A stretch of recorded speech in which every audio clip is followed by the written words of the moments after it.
우리 하나님 말씀 보겠습니다. 출애굽기 2장 11절에서 15절입니다.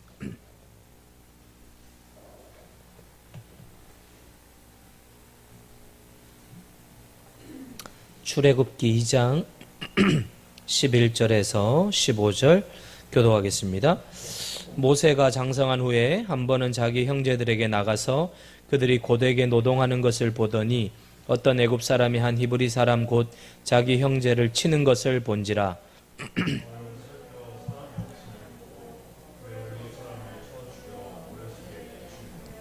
이튿날 다시 나가니 두 히브리 사람이 서로 싸우는지라.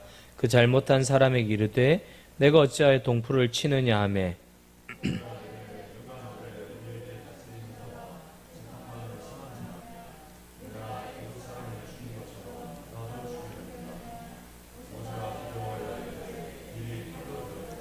같이요 바로가 이 일을 듣고 모세를 죽이고자 하여 찾는지라. 모세가 바로의 낯을 피하여 미디안 땅에 머물며 하루는 우물 곁에 앉았더라. 아멘. 할렐루야. 우리 앞뒤 자로 인사하겠습니다. 교회를 아름답게 세워갑시다.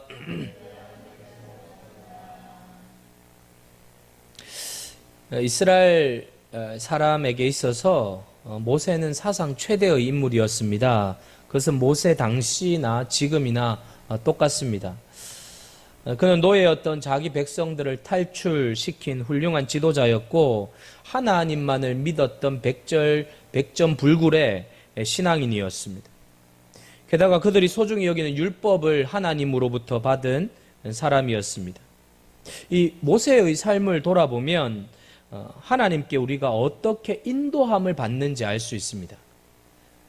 또한 인도함을 받은 우리가 어떻게 살아야 될지도 알 수 있습니다. 모세가 우리 개인과 공동체의 어떤 모델이 된다는 뜻이죠. 모세는 120년을 살았습니다. 학자들은 모세의 생애를 세 부분으로 나누죠. 처음 40년은 바로의 궁중에서 자랐습니다. 당시 애굽, 이집트는 세계 최강대국이었죠. 그 애굽의 관습과 교육을 받으면서 왕족으로서 아무 부족함이 없는 시기였습니다. 이때 모세 자신은 자기를 어떻게 인식했느냐 하면 나는 굉장히 잘난 사람이다 라고 인식한 것입니다. 나는 굉장히 잘나고 탁월한 사람이다 라고 인식한 것입니다. 두 번째 40년은 미디안 광야 시절인데 애굽 사람을 죽인 게 들통이 나서 혼자 도망을 가서 여인과 결혼해서 양을 치는 40년입니다. 이때 모세의 자기 인식은 나는 아무것도 아닌 사람이다 라는 것입니다. 나는 아무것도 아니다. 그럼 마지막 40년 동안 모세는 어떤 사람이 되었습니까? 하나님의 사람이 되었습니다. 즉 그때는 나는 하나님의 사람이 되었다. 그렇게 자기를 인식한 가운데 출애굽의 위대한 시대적 사명을 감당한 것입니다. 세계 인류 역사에 400년 동안 노예로 살았던 민족이 독립을 하고 또한 번영한 나라는 이스라엘 말고는 없습니다. 처음에 모세는 자기가 굉장히 잘난 사람이라고 생각을 했다가 결국 자기는 아무것도 아닌 인생이라고 생각했습니다. 그러나 아무것도 아닌 것처럼 보여지는 자신을 주님 앞에 온전히 겸손하게 드렸을 때 하나님은 다 늙어버린 모세를 이스라엘 백성들을 구원하는 구원의 도구로 사용한 것입니다. 사실 이 신앙의 길에 접어든 사람들은 누구나 다 이 3단계를 거치게 됩니다. 이 3단계를 거치게 되죠. 우리가 의심의 여지 없이 믿어야 할 사실이 있습니다. 내가 원하든 원하지 않든 저와 여러분은 하나님께 선택받았다는 것입니다. 그래서 우리가 뭐 잘나서가 아니라 하나님의 무조건적인 선택, 일방적인 사랑으로 저와 여러분을 선택해 주신 줄로 믿습니다. 구약 성경에서 흐르는 대주제가 있습니다. 그것이 무엇인가 하면 나는 너희의 하나님이 되고 너희는 내 백성이 될 것이다 라는 것. 이것을 전제로 하나님의 구원의 사역은 시작이 되는 것입니다. 그러므로 하나님의 백성으로서 선택받은 나에 대해서 의심해서는 안 된다는 것입니다. 이 사실은 천지가 개벽해도 붙들고 가야 된다는 것이죠. 내가 모세와 다른 분야의 사명을 받을 수는 있지만 내가 하나님께 선택받았고 하나님은 뭔가 나를 통해 이루시기를 원하는 시대적 사명이 분명히 있다는 것입니다. 이런 전제를 바탕으로 모세의 3시대의 구분이 내 개인적 인생이나 우리 공동체의 역사에도 다분히 드러날 수 있다는 것.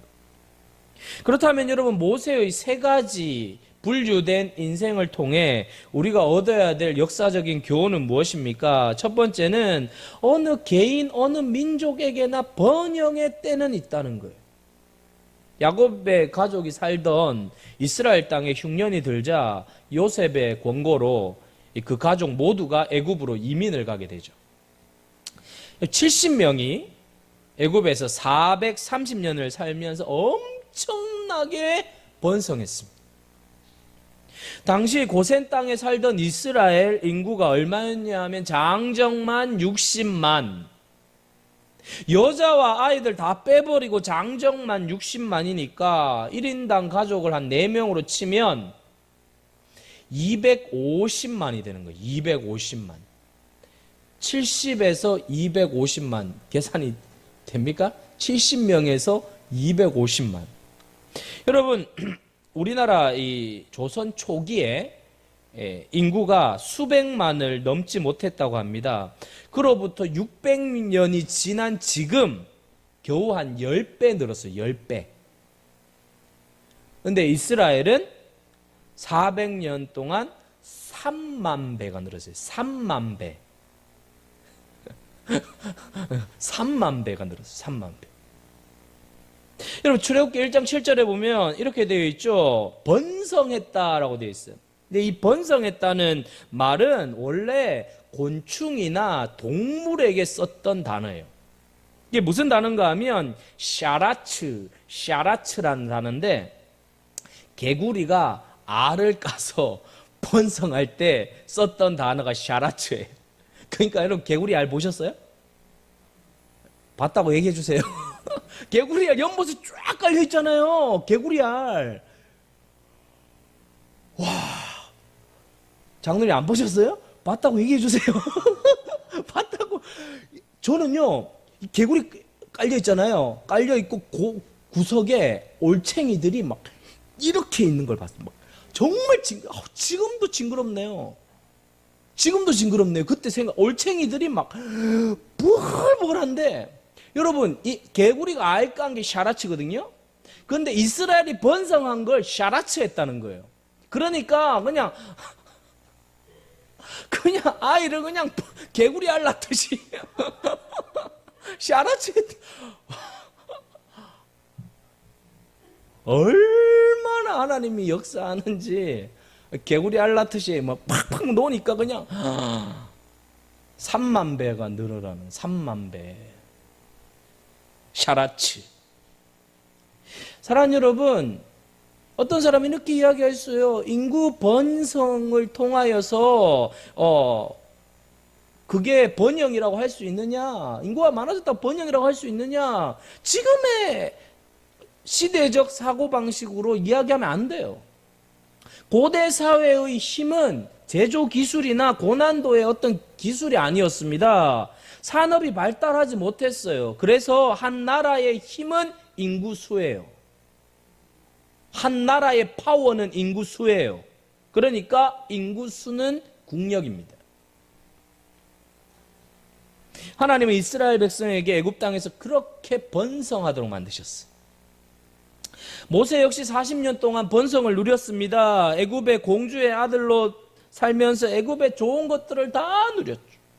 당시 사료에 의하면 애굽의 바로 왕은 아들이 없었기 때문에 공주의 아들을 후계자로 삼으려고 했다는 것입니다. 무슨 말입니까? 모세 왕가에서 모세는 왕이 되는 훈련의 절차를 다 밟고 있었다는 거예요. 그러니까 모세 주변에 있는 모든 것은 다 최고였던 거예요. 최고. 먹는 것, 입는 것, 사는 것, 누리는 것, 만나는 모든 게 다 최고였어요. 그러면서도 그는 이스라엘 사람으로서의 정체성을 잊지 않았습니다. 친부모가 히브리 교육을 시켰어요. 그래서 너의 껍데기는 애굽인이지만 너의 내면은 히브리다라고 이야기한 것입니다. 그러면서 그런 자존감을 키워가면서 번성의 삶을 살았어요. 두 번째는 어느 개인 민족에게나 고난의 때는 온다는 거예요. 사랑하는 성도 여러분, 어느 민족이나 개인에게 번영이 영원히 계속될 수는 없어요. 이스라엘 백성이 400년간 너무도 잘 살아오고 있었는데 어느 때에 이르자 상황이 급변하게 돌변합니다. 요셉을 모르는 왕이 애굽 왕좌에 즉위하게 되죠. 그 새 왕조가 이스라엘 백성들 보니까 샤라치 하는 거예요. 그래서 이거 감당이 안 되겠다 그래. 막 그냥 번성하니까 이게 위협을 느끼는 것입니다. 그 당시 전쟁이 많았거든요. 전쟁이 많으니까 이 강성해지는 이스라엘 민족이 다른 나라와 손을 잡아서 배후에서 치면 위험하다라는 생각을 인식한 거예요. 그래서 즉각적으로 조치를 취합니다. 성과 신전을 지으면서 이스라엘 모든 백성들을 노예로 전락시킵니다. 하루 종일 하루아침에 벽돌을 굽고 쌓는 일에 종사하게 되죠. 하루아침에 바뀐 거예요. 백성들의 고통과 핍박에 회오리 바람이 불기 시작한 것입니다. 여태까지의 번영은 온데간데 없고 고통의 시간이 그들에게 찾아온 것입니다. 게다가 그들은 무서운 음모를 꾸몄습니다. 산파들을 시켜서 남자아이면 무조건 다 죽이라고 이야기합니다. 그런데 십보라와 부하가 하나님을 두려워하여 이 작전은 실패합니다. 실패하니까 어떻게 합니까? 이제 모든 남자아이들을 나일강에 다 집어 던지라는 거예요.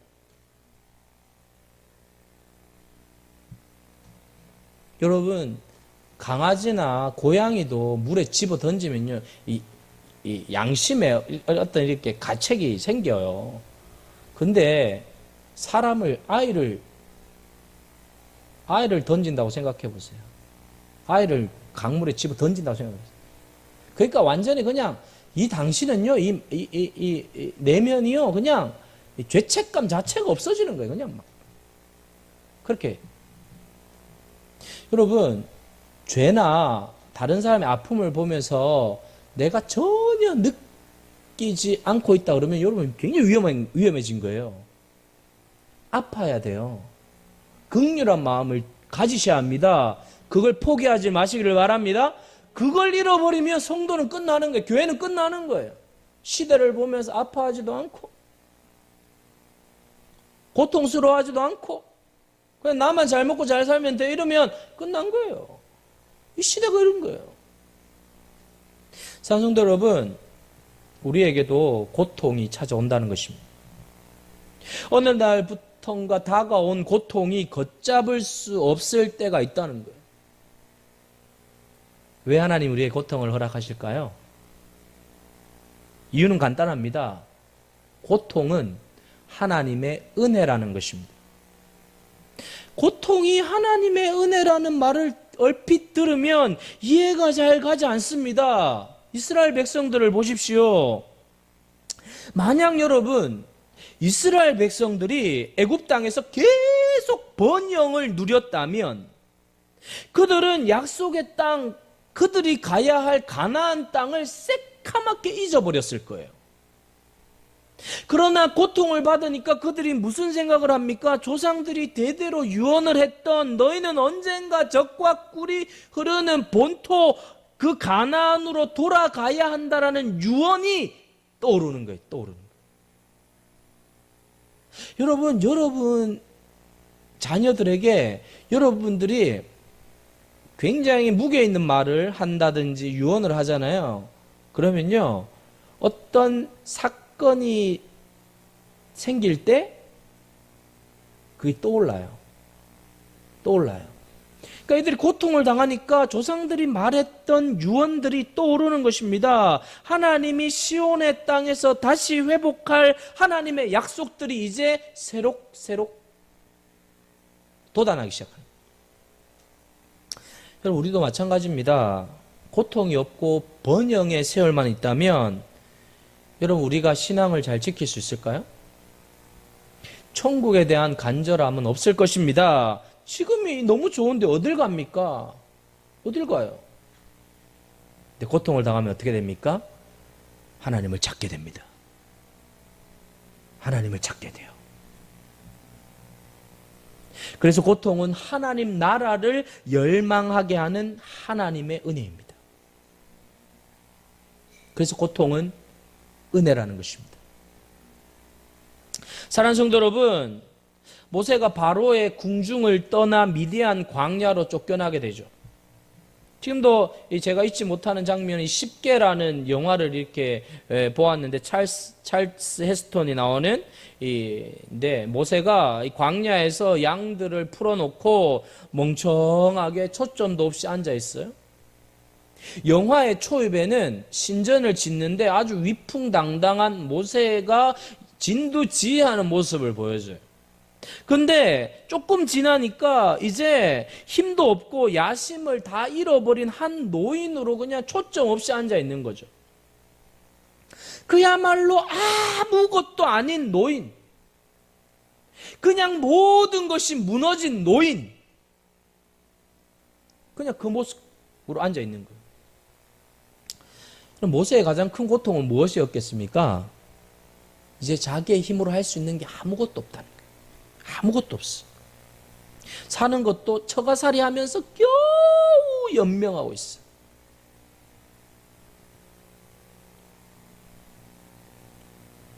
괴로운 것은 자꾸만 영화를 누렸던 바로 궁중에서의 호화로운 생활이 문득 떠오르는 것. 지금의 삶을 쳐다보면서 이건 아니야 라고 생각을 하는 거예요. 이건 아니야. 게다가 더 괴로운 건 어릴 때부터 교육을 받았던 여호와 하나님이 이제는 나타나야 하는데 하나님이 깜깜무소시키 여전히 침묵하고 계시는 하나님. 사랑하는 성도 여러분, 모세의 고통이 비단 모세만의 고통으로 끝나는 것입니까? 아닙니다. 우리들의 고통이기도 합니다. 그러나 우리는 견뎌야 합니다. 모세 역시 그 암담한 기간을 견뎠습니다. 1년, 2년, 10년, 20년이 아니고 40년을 견뎠습니다. 여러분, 견디시기를 바랍니다. 견디시길 바랍니다. 견디는 거예요. 사랑하는 성도 여러분, 지금 고통스러우십니까? 그런데 여러분, 자세히 보면 그 고통 속에서 하나님이 우리를 단련하고 계신다는 거예요. 끝나는 게 아니라는 거예요. 그 시간이 마침표가 아니라는 거예요. 하나님의 프로그램 속에 들어와 있는 거예요. 하나님의 계획 속에 들어와 있는 거예요. 하나님께서 이끄신다는 거예요. 다스린다는 거예요. 하나님이 마침표를 찍지 않았으면 결단코 우리는 마침표를 찍으면 안 됩니다, 여러분. 사랑하는 성도 여러분, 하나님께서 훈련을 시키니까 이스라엘 백성들이 어떻게 합니까? 바뀝니다. 여호와께 부르짖기 시작하는 거예요. 야, 이 기도가 터지는 거거든요. 기도가 터지는 거거든요. 보좌에 닿아버리는 거예요. 그냥 한 방에 닿아버리는 거예요. 하나님이 그들의 백성의 소리를 듣지 않고는 견딜 수 없도록 하나님의 귀를 울리는 거예요.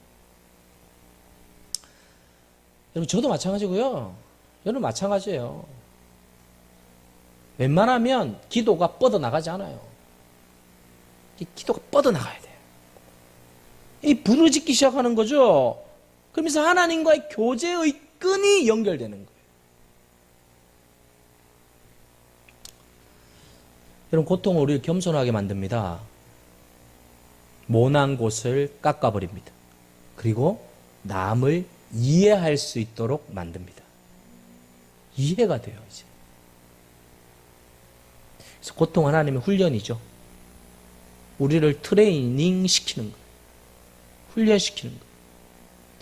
여러분, 이 고통의 시간에 우리가 해야 할 일 아니 하나님이 하시는 일이 뭐냐 하면 저와 여러분을 훈련시키고 있다. 단련시키고 있다는 것이죠.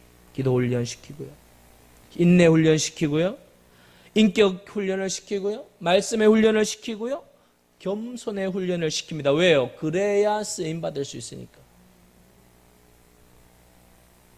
여러분, 준비되지 않으면 쓰임받지 못해요. 우리 교회도 마찬가지입니다. 그릇을 준비해야 합니다. 우리가 모두가 그릇을 준비해야 합니다. 인격을 갖추어야 합니다. 여러분, 그릇이 준비되어야 하나님이 부으시는 거예요.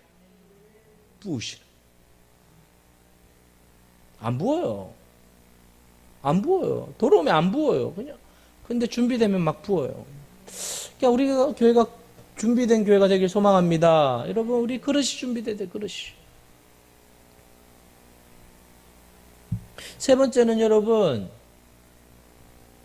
사명의 시대가 온다는 거예요. 사명의 시대. 번성의 시대가 있고 고난의 시대가 있고 이제 마침내 사명의 시대가 온다는 거예요. 사랑하는 성도 여러분, 우리도 이제 모세처럼 세 번째 단계인 사명을 감당하는 사람이 되어야 합니다. 이스라엘 백성들처럼 겁없이 애굽을 탈출해야 합니다. 그러나 우리의 모습은 어떻습니까? 나무 한 그루 풀 한 폭이 보이지 않는 광야에서 고개를 푹 숙이고 있는 모세의 모습이 어쩌면 우리의 모습일 수 있어요. 거기 아무것도 없습니다. 찾아오는 사람도 없고요. 지나가는 사람도 없어요. 온 천지에 자기밖에 없어요. 아무것도 없어요. 아무것도. 그러나 여러분, 바로 그때 하나님이 찾아오셨다는 거예요. 그때 찾아오셨다. 그때까지 모세는 기다렸습니다. 우리에게도 그 기다림이 필요해, 기다림. 그러나 한편으로 생각해보면 이 기다린다는 게요, 보통 힘든 게 아니에요. 이 고통에 들어가게 되면요, 이 기다리는 게 너무 힘든 거예요. 언제까지 기다려야 되는지 모르기 때문이죠. 어떻게 버티는 것입니까? 언제까지 기다려야 하는 것입니까? 내가 언제까지 버텨야 하는지 모르는 거잖아요. 그러니까 그게 힘든 거예요. 그러나 여러분, 그래서 성경을 알아야 되고 신구약 전체를 관통하는 하나님의 메시지를 알아야 된다는 것입니다. 모든 고통과 모든 번영을 뭉뚱그려서 관통하는 하나님의 메시지가 있어요. 그게 뭐예요? 로마서 8장 28절이에요. 함께 읽겠습니다. 시작. 우리가 알거니와 하나님을 사랑하는 자 곧 그의 뜻대로 부르심을 입은 자들에게는 모든 것이 합력하여 선을 이루. 할렐루야.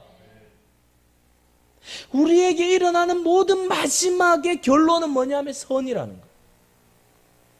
하나님은 우리를 고아처럼 버려두지 않으십니다. 고통을 한없이 겪도록 내버려두지 않는다는 것입니다. 번영과 고통의 역사 속에서 결국은 저와 여러분을 선한 곳으로 인도해 가신다는 거예요. 그 믿으라는 게 그걸. 힘들어도 어려워도 절망스러워도 답답해도 아무것도 안 보여도 결국은 마침내 내가 기다리고 버티고 믿음으로 나아가면 결국 이 모든 것들이 합력해서 선이 된다는 거예요. 여러분, 이 모든 것은요, 좋은 거, 안 좋은 거, 고통, 모든 걸 다 포함하는 거죠. 그 모든 것들을 뭉쳐서 하나님께서 이루시는 건 선이라는 거예요. 믿으시길 바랍니다. 믿으시길 바랍니다. 선이라는 것은 선의 자리로 간다는 거예요. 번영과 고통의 역사 속에서도 하나님이 역사하시면 그것이 선으로 바뀐다는 것입니다. 놀라운 거예요. 원더풀한 거예요. 기묘라, 모사라 할 때 그 주님의 이름이 뭐예요? 원더풀 카운셀러잖아요. 위대한 상담자라는 거예요. 하나님이 위대한 놀라운 상담자라는 거예요. 이끄신다는 거예요. 여러분, 누구에게 상담받느냐에 따라 다르거든요. 내가 막 고만고만한 사람끼리만 고만고만 상담하면 여러분 이렇게 끝나는데, 차원이 높은 사람에게 상담을 받으면 이 해안이 열리잖아요. 이 열리잖아요. 그러면 이게 달라지는 거예요. 선교사님들이 어려운 가운데에서 되게 많은 어려움을 겪는데요. 근데 이 코로나 시대 속에서 많은 어려움을 겪는데 또 끝까지 버티는 선교사님들이 있다는 것입니다. 강도를 맞아도 비자를 거부당해도 몸에 중병에 걸려도 그 나라에서 버티는 선교사님들이 지금도 많습니다. 그런 분들이 이런 이야기를 합니다. 사명이 있는 사람은 죽어도 후퇴하지 않는다. 이런 글을 써요. 사명이 있는 사람은 죽어도 후퇴하지 않는다. 이 사람, 이분을 누가 말려요? 여러분, 우리가 이렇게 되길 축복합니다. 사명이 있는 사람은 후퇴하지 않아요. 이 세길교회 사명이 있는 자들이 많아져야 돼. 사명. 교인이 많아지는 것보다 사명자들이 많아져야 돼. 후퇴하지 않아요. 후퇴하지 않아요. 하나님이 나를 이 나라의 뼈를 묻도록 부르셨다.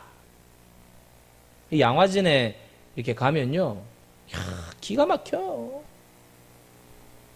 오자마자 아이가 죽어버려요. 조선 땅에 오자마자 내 아이가 죽는 것을 선교사님이 보는데 여러분, 이게 할 수 있겠어요? 여러분 하실 수 있겠어요, 여러분은? 이거 쉽지 않잖아요. 하나님의 나라와 복음을 위하여 조선 땅에 인생과 삶을 드리고 그 엘리트들이거든 다. 엘리트들이 그 나라 엘리트들이 다 버리고 조선 땅에 밟자마자 풍토병으로 그냥 다 죽어버려요, 애들이. 이게 보면 연도가 나와 있잖아요. 몇 세, 0세 막 이러잖아요. 0세, 1세. 물러서지 않는 게 사명으로 무장. 여러분, 우리는 사명으로 무장되어야 합니다. 우리는 사명으로 무장되어야 되고요. 우리는 연결되어야 합니다. 함께 엮여야 합니다. 그래서 일어나는 거예요. 그러니까 여러분, 이 3단계가 너무 중요하다는 거예요. 번성의 때를 거치고 고난의 때를 거치고 사명을 가진 자는 무너지지 않는다는 거예요. 근데 요 단계를 알고 있어야 된다는 거예요. 어떤 분은요, 번성의 때를 지나는 분도 있어요, 지금. 근데 고난의 때가 와요. 고난의 때를 지나는 분도 있어요. 근데 사명의 때가 와요, 이제. 그때 하나님이 막 부어주시는데, 그런 사람은 사고를 안 쳐요. 근데 이제, 번성만 된 사람은 사고 쳐요. 주님, 잘 되면 주님 떠나고, 이렇게 가고, 얻어 터지고 이제 돌아오잖아요. 저는 우리 세길교회 얻어 터지고 돌아오는 분이 한 명도 없길 축복합니다. 그냥 쭉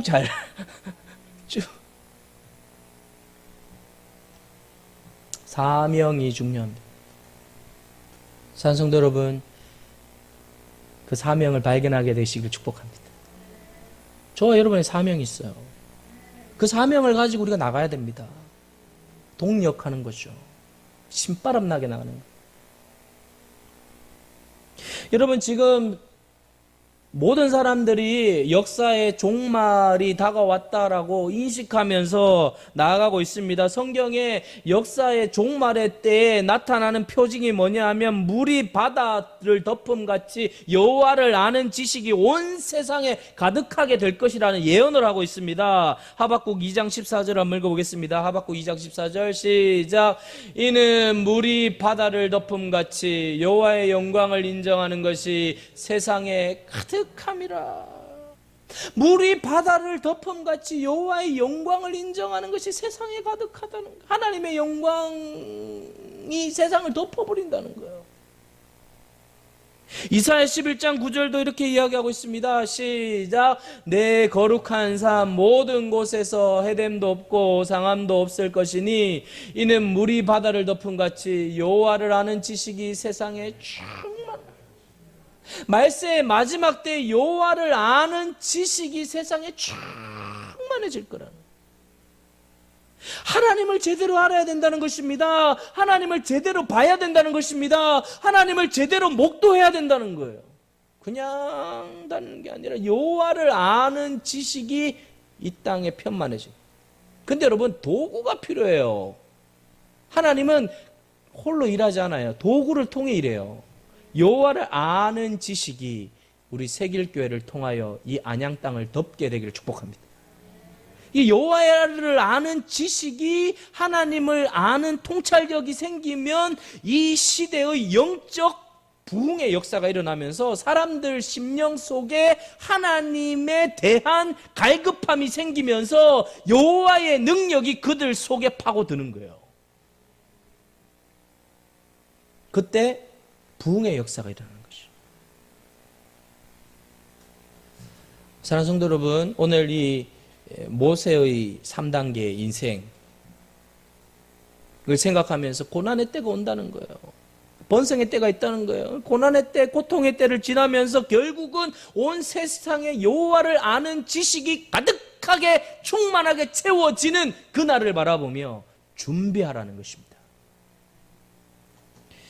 저는 우리 교회를 통하여 여호와를 아는 지식이 안양 땅에 충만해지는 역사가 일어나는 귀한 통로가 우리 교회가 되길 소망합니다. 우리 성도들이 되어야 돼요. 그래서 여호와를 아는 지식이 우리를 통하여서 뻗어나가는 박옥수, 신천지, 성경, 저는 참, 이 박옥수 성경 강의하는데, 전 세계 채널, 수십 개의 채널로 동시 방영한다고 하는데, 가슴이 막 저려와요. 근데 여러분, 한편으로 생각하면 수백만, 수천만이 듣는 게 중요한 게 아니라 진정한 하나님의 백성 속에 말씀이 임하면 한 명이 천을 감당하고 만을 감당하고 억을 감당하게 될 줄로 믿습니다. 그게 이사야의 비전이잖아요. 그 작은 자가 천을 이루겠고 그 약한 자가 강국을 이룰 것이라는 만군의 하나님의 비전이 이사야에 나오잖아요. 약한 자가 천을 이루고 그 작은 자가 강국을 이룰 것이라는 비전. 그게 우리 교회 비전 되기 소망합니다. 우린 약해요. 우린 작아요. 그러나 천을 이루고 강국을 이루는 우리 세계교회 되기를 원합니다. 사명을 기억하시고 하나님 앞에, 하나님 나의 사명이 무엇입니까? 하루를 살아도 사명을 감당하고 가셔야 되죠. 저와 여러분 그 사명을 감당하여서 하나님의 뜻을 이루고 하나님의 역사들이 저와 여러분을 통하여 펼쳐지게 되기를 축복합니다. 축복합니다.